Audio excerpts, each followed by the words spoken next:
ما هي الشفاعة؟ شفاعة وچية هي التوسط إلى الغير يعني بود لها إنسان يقطع يكي مكدوا سخير كاكيلا في جلب نفع أو دفع ضر.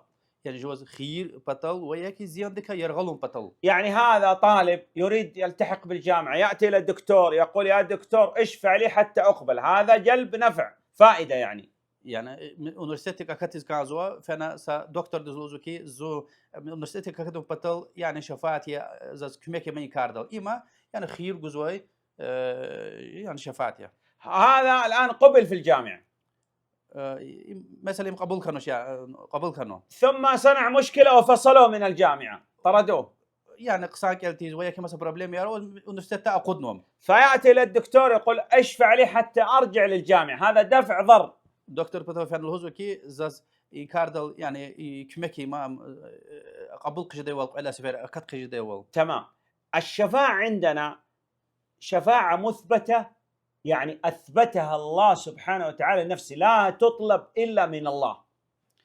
وشفاعة شخص أجروا صد هايدي الله تولدي يعني شريعة قلنا ثابتها نوع شفاعتها أماني أنجح الله تولدوا طلب زوجي. نعم، هذا قسم. مصدق جريا. وعندنا قسم ثاني شفاعة منفية نفاها الله سبحانه وتعالى، وهذه هي الشرك الأكبر التي تطلب من غير الله فيما لا يقدر عليه إلا الله. وعد لهاي جر شفاعتي أماني الله تولدي قطعة أو نوع يعني دين دا أو قد زوي شيخي كفر وياك شيخي شركتي شفاعتي يعني الله تطلع غير مسد وطلب زوا الله تيزوي دوا. مثل الطلب من الأموات الشفاعة، مثل قيبر وطلبه، طلب من الجن جنير وطلبه. نعم. أما الشفاعة فيما يقدر عليه المخلوق تصح بشروط 4. أما كيف قلت مشكلة؟ طلب الشفاعة من المخلوق فيما يقدر عليه نعم. يصح بشروط 4. أما كان الله دوا شفاعة طلبه جيز واختيار وزو قد شرطنا. هذا الآن جاء إلى الدكتور قال أريد تشفع لي حتى أقبل في الجامعة، هل يصح هذا أو لا يصح؟ يعني مثلا شنو دكتور دفن يونيفرسيتي تشاز كميكي ما يونيفرسيتي أكتة يوال مثلا هم أكاكن أرادز هاكنا هم سبب كان أكتنا سكي ما اختياره وانا وشني يصح بشروط 4. البته اختيار وزوا قد شرط نالدي أن يكون الطلب من حي لا ميت. صدق شرط يعني ميت تكوري جانا الله دواكم.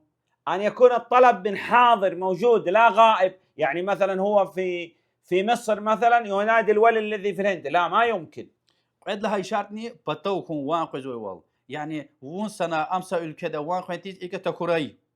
أن يكون الطلب من قادر يعني يقدر عليه، لا يكون الطلب من عاجز لا يقدر. يعني مثال إنسان غرق في البحر ينادي إنسان يستطيع يتحرك، أما إنسان مشلول لا يتحرك ما يمكن يطلب منه.